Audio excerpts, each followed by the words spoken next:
Ignition. Liftoff. Liftoff. 30.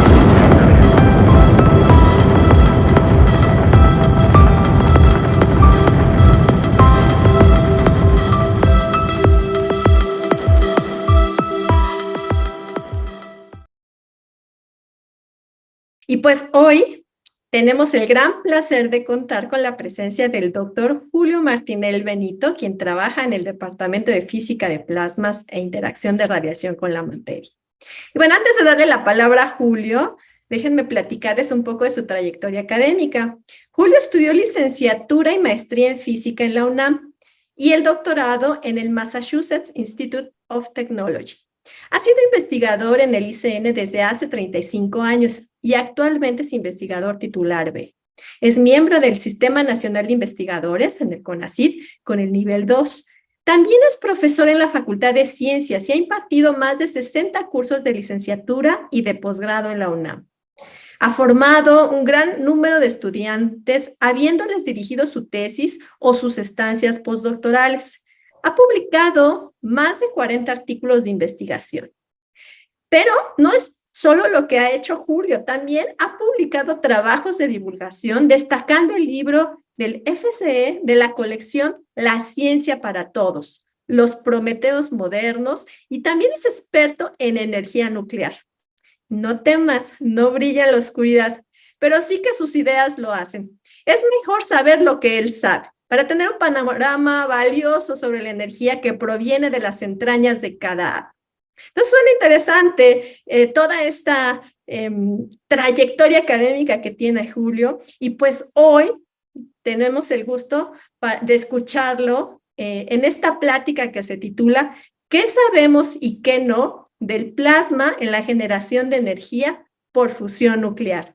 Adelante, Julio, muchas gracias por estar con nosotros.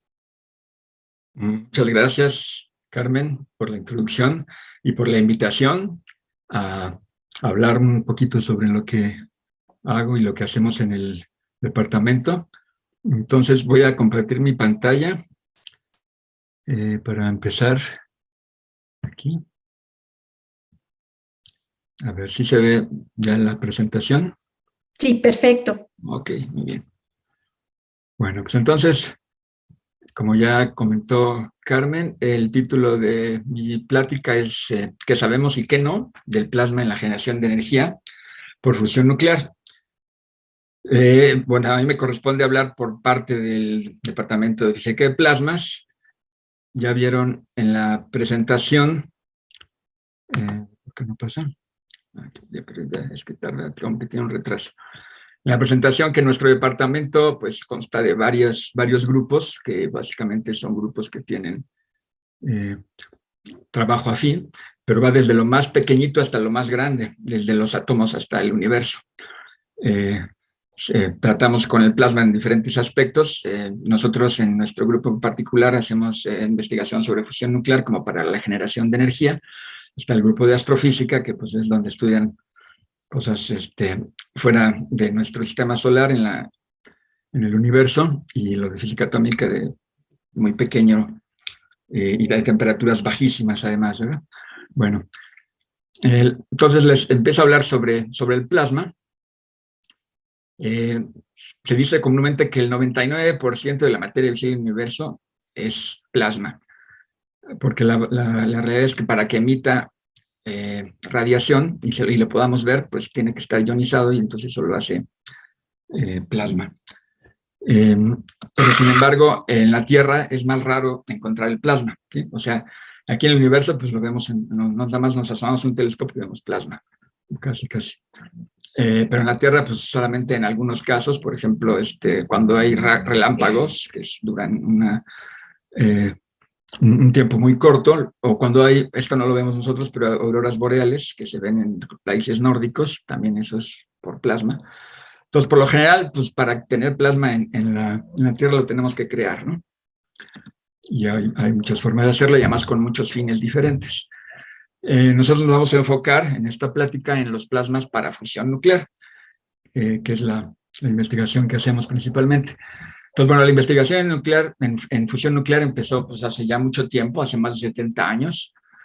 y había gran expectativa por poder generar energía de forma limpia e inagotable, debido a que la fusión se generaría a partir del hidrógeno, uniendo núcleos, y el hidrógeno pues está en el agua, y pues sabemos que el agua en el planeta es pues, prácticamente inagotable, ¿no? No nos vamos a poder acabar, aunque lo usáramos muchísimo. Entonces era la gran promesa, pero que a pesar de todo este tiempo sigue sin cumplirse, se ha investigado mucho. Entonces todavía tenemos la interrogante, ¿se podrá lograr? Y si lo podemos lograr, ¿para cuándo? Entonces esa es una de las preguntas importantes que tenemos todavía que ser capaces de responder, a pesar de que ya llevamos investigándolo por mucho tiempo. Y bueno, pues para estudiar la fusión nuclear no nada más necesitamos saber plasma, sino muchos otros temas. Es una investigación multidisciplinaria como pues, la física de los materiales, que son los que contienen al plasma, pues, la ingeniería de precisión para construir todos los aparatos. Pues bueno, aquí, aunque se necesitan muchas otras cosas, yo me voy a enfocar en lo que concierne al plasma. Pues nada más déjenme hacerle un pequeñísimo resumen, que seguramente lo habrán oído a lo mejor, de lo que consiste en la fusión nuclear. Entonces, como saben todos, pues la materia está compuesta de átomos y el átomo está compuesto a su vez de un núcleo con electrones girando alrededor. Pues lo que nos interesa aquí más bien es el núcleo, que pues está formado por protones y neutrones. Eso se conoce muy bien, como es la física nuclear. Y bueno, una de las cosas que se sabe muy bien es pues cuál es la energía de enlace, o sea, entonces estos protones y neutrones están unidos por lo que se llama la fuerza fuerte, la fuerza de interacción fuerte, fuerza nuclear, y esa se puede medir a partir de cuántos nucleones tiene cada núcleo. Entonces vemos que si se hace eso para todos los núcleos que existen, pues se ve esta gráfica, en donde la energía de enlace, o sea, qué tan fuertemente están agarrados por nucleón, pues aumenta desde los más ligeros, desde el hidrógeno, va aumentando hasta llegar al fierro, el hierro, que es el que tiene la energía de enlace más grande, y luego empieza a disminuir otra vez. Entonces, pues está disponible para nosotros la diferencia de energía entre pues, lo que está aquí, por ejemplo, que si juntamos núcleos ligeros al crear uno más pesado, pues hay una diferencia de energía que la podemos recuperar de alguna manera. Entonces, cuando eso sucede, se dice que es la fusión. De este otro lado también ocurre lo mismo, podemos partir núcleos pesados y tenemos una diferencia de energía que ganamos, y esto es lo que se llama la fisión. Ahí no nos vamos a meter en esta charla. Eso es lo que se ha usado para los reactores nucleares que existen ya también desde hace más de 70 años. Bueno, entonces la energía que se libera al unir dos núcleos, en particular podría ser hidrógeno, no con hidrógeno, pero vamos a ver que hay otras mejores, es la que se va a utilizar, ¿no? Pero para lograrlo hay que vencer primero la barrera coulombiana, porque pues si juntamos un núcleo que tiene carga positiva con otro que también tiene pues, carga positiva, van a tender a repelerse. Entonces tenemos que acelerar esos dos núcleos a energías muy grandes primero para poder tener muchas reacciones por segundo. Pues las dos reacciones que se ve que son más convenientes de utilizar es la de deuterio con tritio. El deuterio es el isótopo del hidrógeno, que tiene un neutrón y un protón, y el tritio tiene dos neutrones y un protón. Entonces, cuando estos se unen, pues producen helio por un lado y un neutrón por otro lado. La otra es cuando tenemos deuterio interactuando con deuterio, y ahí hay dos posibilidades cuando se unen. Se puede salir un núcleo de tritio y un protón, o un núcleo de helio 3 y un neutrón. Cada uno tiene la misma probabilidad de producirse. Pero la que es más fácil es la de deuterio-tritio, y es la que se intenta utilizar en los experimentos, o más bien ya en los reactores que se construyan, un poco es que esperamos que se puedan hacer en no mucho tiempo más. Entonces, bueno, esto que está aquí son imágenes de los reactores que se están investigando, que se le llama tokamaks. Este es el brillo que emite, son estructuras toroidales. Este es el interior de la cámara, donde en este lado está puesto cómo se ve cuando hay plasma, y el otro pues, es el vacío totalmente. Entonces, bueno, para confinar el plasma lo que se hace es, hay dos maneras, porque el chiste es que el plasma lo calentemos y no se nos vaya a enfriar para llegar a temperaturas tan altas que puedan tenerse reacciones de fusión nuclear en un número muy grande. Entonces, para mantenerlos en un lugar que no se nos escape, cerrado, pues hay dos maneras. Una es por lo que se llama confinamiento magnético, se usan campos magnéticos, de modo que las partículas cargadas, que son las que forman al plasma, giran alrededor de las líneas de campo, entonces se mantienen en una región alrededor de la línea, no se van a cualquier lado. Y esto, bueno, la primera manera de confinar que se utilizó fue con lo que se llaman espejos magnéticos, donde se ponen dos bobinas, y aquí el plasma queda atrapado como si fuera entre dos espejos. La otra, estas tiene el inconveniente de que se escapa por los extremos, entonces, para que no se escape, lo cerramos un extremo con el otro, entonces nos queda un toro, una dona. Entonces aquí el plasma es esta parte naranja que está aquí, entonces ahí queda confinado y ya no, es más fácil mantenerlo ahí. El otro es el que se llama confinamiento inercial, donde más bien ahí tenemos un plasma, bueno, inicialmente no es un plasma, tenemos el combustible en una esferita muy pequeña, y entonces la bombardeamos por todos lados con láseres, y entonces lo que producimos es una implosión que calienta muchísimo al material, lo vuelve plasma y finalmente llega a temperaturas suficientemente altas como para tener fusión. Y en realidad esto se utiliza dentro de una capsulita. La pelotita va dentro de una cápsula que le llaman Hole Round. Y entonces, bueno, más bien aquí los láseres lo que hacen es impactar primero al interior de este cilindrito, esta capsulita, y producen rayos X de muy alta intensidad y son los que inciden sobre esta pelota y la hacen calentar. Bueno, entonces es los conceptos que existen para confinar el plasma. Ahora, lo que se debe de lograr es que pues, ese plasma confinado se quede ahí, no se nos vaya, sea estable y no vaya a tener pérdidas de energía importantes. Entonces, para eso se estudia primero el equilibrio en campos magnéticos, o sea, que el campo no sea inestable, bueno, no cambie nuestra configuración en el tiempo, que esté en equilibrio. Entonces, esto es, digamos, el corte de una de esas donas que mencionaba, en un corte transversal, entonces se ve que pues, la dona va alrededor de este eje punteado y entonces el plasma está confinado en esto. Entonces lo que está presentado aquí son lo que se llaman las superficies magnéticas. Entonces esto se ha estudiado muy bien, esto sí se conoce muy bien. Se utilizan las ecuaciones de la magnetohidrodinámica, aquí está abreviado como MHD, que en el equilibrio pues, se reducen a esta ecuación relativamente simple, que es que el gradiente de presión debe equilibrarse con la fuerza magnética. Entonces, si esto se cumple, pues el plasma está en equilibrio. Y pues se han estudiado muchos estados de equilibrio en diferentes configuraciones y eso se conoce muy bien, ¿no? Con esto tenemos una confianza muy grande en que lo que se sabe si funciona bien. También pueden tener su tipo de configuraciones, por ejemplo, esto aquí en el interior puede haber cambios de la topología de las líneas y pueden tenerse lo que se llaman islas magnéticas. Pero bueno, todo esto se ha estudiado, se conoce. La otra cosa es la estabilidad, ¿no? La otra cosa que es importante estudiar, ya que está en equilibrio, pues que no se nos vaya a desestabilizar. Entonces, esto es un problema mucho más complicado porque hay muchos tipos de inestabilidades. Las inestabilidades macroscópicas, pues esas sí se conocen bastante bien, se sabe cómo controlarlas o cómo evitarlas. Hay de diferentes tipos, por ejemplo, de Rayleigh-Taylor, de ballooning, que son debidas a la corriente, aquí hay una corriente en el plasma, y otras, perdón, estas son debidas a presión.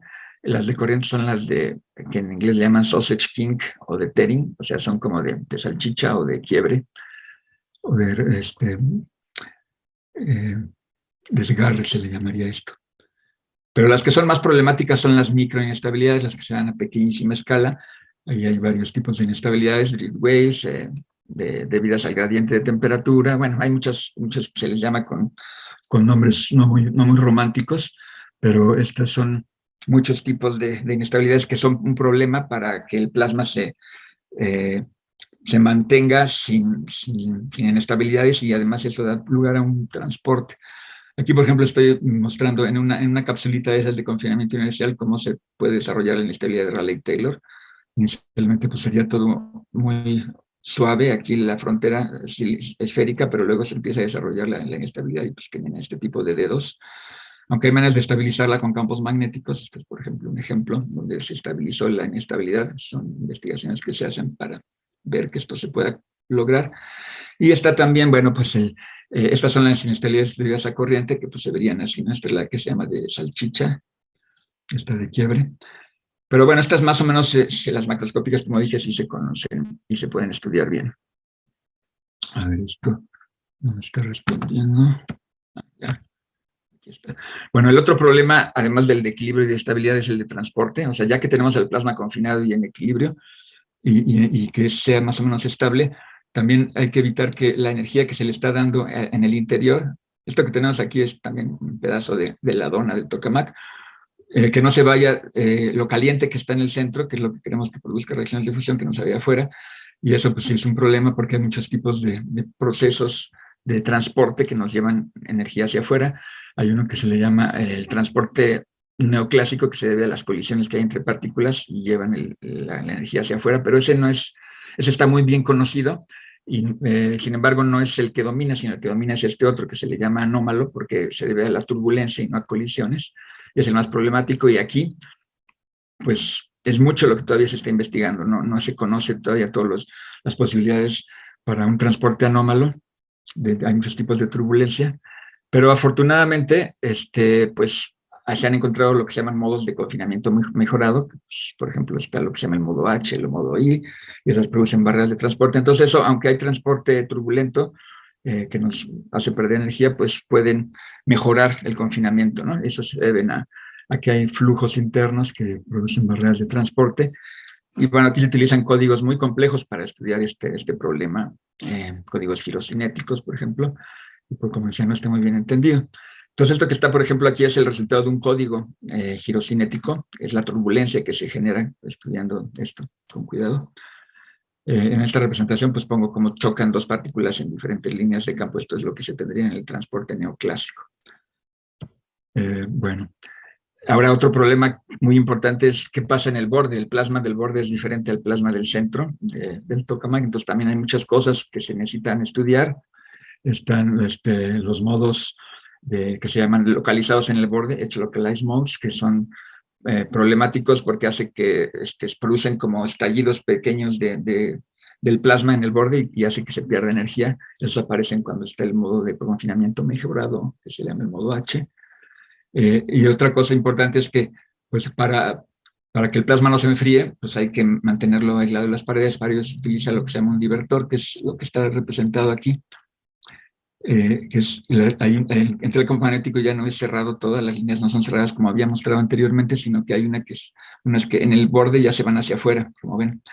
Entonces llevan al plasma que se empieza a ir hacia afuera para que no vaya a la pared, el que se empieza a escapar hacia las paredes, se lo llevan en esta trayectoria y se colectan en unas regiones que son las placas de los diversores, y pues ahí ya se evita que toda la pared se dañe, y aquí es donde se concentra el esfuerzo para mantenerlo bajo control. Y por toda esta zona donde se lo van llevando hacia afuera, pues se le llama capa de raspado. Luego en los divertores, pues hay otras cosas que se estudian, que son los modos desprendidos, donde se puede tener un aislamiento del plasma de las paredes, y entonces pues todo eso se está estudiando. Y es muy importante que eso se controle bien, porque pues a fin de cuentas eso es lo que vamos a necesitar para mantener el plasma caliente, para que no se nos vaya toda la pared. Esto que están aquí es una fotografía de los ELMs que están aquí, ¿no? Como se ven en un tokamak, es un tokamak esférico. Bueno, aquí, por ejemplo, es una simulación. Les voy a pasar un video rápido de una simulación que es de las que se hacen para estudiar esto, de los ELMs, cómo se tienen, cómo van evolucionando, y como ven, pues primero las líneas y el plasma están muy ordenados, pero luego se producen estas inestabilidades que se ven, inestabilidades que nosotros le llamamos peeling ballooning, y bueno, pues se producen estas pérdidas de plasma. A veces les llaman blobs, que son así como pedazos de plasma que se van hacia afuera. Y bueno, pues esto es nada más como para que tengan una idea del tipo de simulaciones que se hacen y que pues, nos permiten entender mejor al plasma de fusión nuclear. Bueno, ahora les voy a hablar un poquito sobre pues, los riesgos que se tienen para el confinamiento. o sea, a pesar de que tengamos ya conocimiento de cómo es el equilibrio, la estabilidad, el transporte, de repente se dan algunos eventos que nos destruyen nuestro confinamiento. Entonces, una de ellas, pues son inestabilidades muy destructivas, que algunas se producen por reconexión magnética, o sea, las líneas de campo que en principio deben ser todas ordenadas y unas, como habían visto en una de las diagramas anteriores, unas van metidas dentro de otras, están como anidadas unas dentro de otras, pueden juntarse unas con otras y se tiene lo que se llama reconexión magnética, y eso hace que el plasma pueda fluir desde la parte interna donde había una superficie a otra externa donde ahora se juntaron por reconexión magnética. Eso produce lo que se llama oscilaciones de diente de sierra, por ejemplo, cuando son locales, pero cuando son globales producen las disrupciones. O sea, todo el plasma que está en el centro se nos va hacia afuera, así en una cuestión de microsegundos, y se pierde todo. Y esas son muy, muy dañinas porque pues toda la energía se va hacia las paredes de la máquina. Se producen electrones relativistas, que se les llama runaway o electrones fugados, y esos pues van a impactar contra las paredes a toda velocidad y pues eso lo daña. Entonces eso hay que evitarlo. Pues se han estudiado muchos métodos para controlarlas o para mitigarlas cuando se dan, que no dañen tanto las paredes. Por ejemplo, se utiliza una cosa que le llaman shatter pellet injection, o sea, inyección de pelotitas pulverizadas, que eso hace que como que se absorba en eso toda la energía que se está yendo, se absorba en las pelotitas. Y se utilizan muchos métodos para control. Por ejemplo, recientemente pues, se utiliza mucho la inteligencia artificial para, para hacer estos métodos de control. Entonces aquí, por ejemplo, en estas figuritas lo que tenemos es cómo se ve cuando hay una disrupción. Pues aquí vemos que el plasma se está yendo a toda velocidad a todos lados. Estas son tomadas con cámaras de ultra rápida, de ultra alta velocidad. Y entonces pues, se alcanza a ver, aunque son muy rápidas, pues cómo se mueven hacia afuera todos los pedazos de plasma que se están yendo. Y estas también en el borde, también son cómo se está iluminando todo porque está golpeando el plasma a las paredes. Y bueno, aquí pues es como se vería una disrupción, que de repente la corriente se cae hacia abajo todo rápidamente. Esta línea punteada se pierde toda la corriente, que es la que mantiene al campo, que confina el plasma, ¿no? La corriente eléctrica. Entonces, bueno, pues aquí nada, les voy a presentar una lista, no me voy a meter a leerla toda, pero es una lista de todos los tokamaks que están en el mundo operando. O sea, quiere decir esto que hay una investigación muy intensa en todo el mundo de pues, poder entender de la mejor manera posible al plasma y poder llegar al objetivo de producir un reactor que genere energía. Entonces, bueno, pues estos son, como ven, en muchos países del mundo se está investigando esto. Lamentablemente en México no tenemos un reactor de este tipo, no tenemos el financiamiento ni la masa crítica de personas que puedan trabajar en esto, desafortunadamente, pero colaboramos con otros grupos en otras partes del mundo. Entonces, bueno, hay alternativas, porque todo lo que puse ahí es un tokamak. Son tokamaks que son esas máquinas que se utilizan principalmente, pero hay alternativas. Hay muchas otras investigaciones que se están haciendo sobre configuraciones diferentes. Quizá la más viable y la que promete más es otra también máquina toroidal, pero que es un stellarator, se le llama así.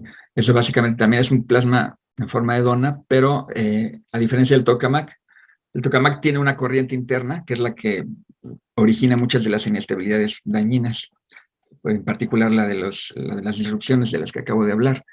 Entonces, pues aquí no hay aquí se genera todo con campos magnéticos externos y no hay corrientes y por lo tanto esa posibilidad de tener disrupciones por las inestabilidades de corriente no se da.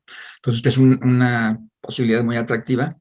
Lo que pasa es que aquí el problema es que es muy complicado construir estos stellarator porque se necesitan bobinas de muy alta precisión para que se pueda mantener bien el plasma. Entonces, pues estos deben explorarse más, pero pues sí prometen ser del mismo nivel del plasma. Aquí no hay axisimetría, o sea, quiere decir que si damos una vuelta, la cosa va cambiando. Por ejemplo, este es cómo se vería a medida que vamos dando vuelta la sección de las superficies magnéticas, ¿no? A medida que vamos dando vuelta pasa de esta y luego a esta y luego a esta y luego a esta. Entonces van cambiando las secciones si hacemos cortes. Entonces hay varios stellarator que se están investigando. El más importante es este Vandelsheim 7X, que está en Alemania, ese es el más grande y el que ha resultado más eficiente, bueno, produce resultados muy alentadores. Bueno, nada más déjenme decirles un poquito sobre la fusión por láser. Ahorita me he concentrado en la fusión por confinamiento magnético, que es a la que nos dedicamos nosotros. La fusión por láser es un tema un poco diferente, pero bueno, para ahí, como les dije, pues, se utilizan láseres muy intensos, de potencias altísimas, de megajoules, que son los que bombardean a la capsulita. Bueno, realmente bombardean el interior del hull ram, del cilindrito metálico, entonces se generan rayos X aquí y los rayos X son los que bombardean a la capsulita. Entonces, ahí también se pueden tener estas inestabilidades como la que mencioné y que mostré en una de las diapositivas anteriores, la de Rayleigh-Taylor. Y bueno, para evitar esto también es para lo que se dice el hull ram. Y bueno, existen muchas maneras de hacer esta irradiación de láseres y a veces son más eficientes unas que otras. Y entonces, en el experimento más grande que existe, que es el NIF, NIF quiere decir National Ignition Facility, está en Estados Unidos, en California. Ahí ya han probado muchas posibilidades, tienen láseres de muy alta potencia y han llegado a lograr, por lo menos ellos en su interpretación dicen que lograron ignición. Ignición quiere decir que ya la energía que le estamos dando inicialmente calienta tanto el plasma que las reacciones mismas mantienen en combustión al plasma sin necesidad de darle más energía del exterior. Entonces, bueno, pues eso es uno de los logros que han tenido ahí. Aquí les estoy mostrando dos de los proyectos más grandes en cada uno de los dos confinamientos que existen. El proyecto de confinamiento magnético, pues es el proyecto que está ahorita construyéndose, es ITER, que es decir, International Thermonuclear Experimental Reactor. Y se piensa concluir para el 2025. Es pues una colaboración entre muchos países que trabajan en fusión y se está construyendo en Francia. Y esto se piensa concluir en el 2025, pero no va a ser sino hasta el 2035 cuando empieza a operar con deuterio y tritio y ya se puede ver un plasma en combustión. Y el otro es el NIF que acabo de mencionar para el confinamiento inercial, que ya está en operación desde unos pocos años. Y bueno, entonces aquí cabe la pregunta, pues, ¿qué sabemos sobre el quemado de deuterio tritio? Como les decía, el deuterio tritio es el que se va a utilizar para producir ya fusión, porque es el de más probabilidad de reacciones. Y entonces, es poco lo que todavía sabemos sobre eso. Ahí es donde hay una gran ignorancia sobre lo que podría ser un reactor. Se han hecho muchos cálculos, se han hecho muchas simulaciones, pero no hay todavía experimentos suficientes como para saber qué va a pasar cuando tengamos un plasma en combustión por confinamiento magnético, y bueno, tampoco para confinamiento inercial se conoce muy bien. Hasta ahora hay solamente dos máquinas que han logrado hacer experimentos con deuterio tritio, y esto es lo que obtuvieron, un pulso de energía. Esta es la energía producida por fusión, la potencia. Entonces, uno que se llamaba TFTR, que dejó de funcionar hace ya más de 20 años, hizo esto y logró esta cantidad de energía, 10 megawatts. Luego JET, que es el que está en Reino Unido, pues lo hizo en dos ocasiones, en el 91 y en el 97, y como ven aquí, pues la energía que produjeron es de este orden, de aquí hasta 15 megawatts llegó, pero por un tiempo muy corto. Entonces, es todo lo que sabemos sobre lo que pasa cuando un plasma tiene deuterio tritio. Entonces, bueno, aquí hay mucho que se tiene que aprender y eso no se va a poder hacer hasta que se terminen los experimentos de ITER. Y bueno, hay muchas otras propuestas también para alternativas a ITER que son más pequeñas, pero que se pretende que den información importante. Entonces, hasta el 2035 no vamos a saber nada de cómo se comporta combustión en plasma, ni tampoco se sabe cómo se va a tener que extraer la energía cuando ya se tenga energía generada en cantidad suficiente, ni las cenizas. O sea, las cenizas es pues los desechos, digamos, que ya no se van a utilizar de cada reacción nuclear, que en el caso de deuterio tritio son núcleos de helio 4. Tampoco sabemos bien qué va a pasar con la interacción con las paredes, que es una cosa importantísima, porque puede haber reactivación de paredes o absorción de tritio, que es radioactivo, y pues luego se desprenden impurezas. Hay muchas cosas que tenemos todavía que aprender, Y como decía, hay otras alternativas del tokamak de ITER que pueden explorarse, como es, por ejemplo, uno que se llama Ignitor, o una cosa parecida que se llama Spark, que ahí tienen campos magnéticos muy, muy intensos para confinar el plasma, y es un concepto que también se tiene que explorar experimentalmente. Sobre todo aquí usan para producir campos magnéticos muy altos superconductores de alta temperatura de transición. Entonces tampoco sabemos bien si será económicamente viable cuando ya se construye un reactor, porque todo esto es tan caro que pues a lo mejor resulta que no. Y bueno, pues ya para terminar, nada más déjenme pues decirles que a pesar de que no se ha llegado a lo que queremos, a un reactor de fusión, pues el avance ha sido significativo. Como vemos aquí, en función del tiempo, cómo se ha ido avanzando con los experimentos que han ido creciendo, se cumple lo que en el caso de los semiconductores y de los procesadores de computadoras se llama la ley de Moore, ¿no? Que se dice que la ley de Moore era que cada 2 años se duplicaba el número de procesadores que se podían empacar en un circuito integrado. Entonces, la ley de Moore, de hecho, pues es esta línea roja, y aquí con la azul tenemos cómo se ha ido avanzando en la investigación de fusión. Entonces, aunque todavía nos falta, pues el avance ha sido paulatino. Entonces, pues los dejo con eso. ¿Será posible que podamos iluminar todo con fusión? Que podemos tener toda esta energía que vemos desde afuera, por ejemplo, así, pero generada por fusión. Ese es el sueño, pero no tenemos la respuesta.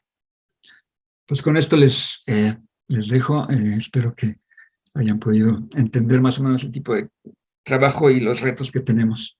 Muchas gracias. Ignition. Liftoff.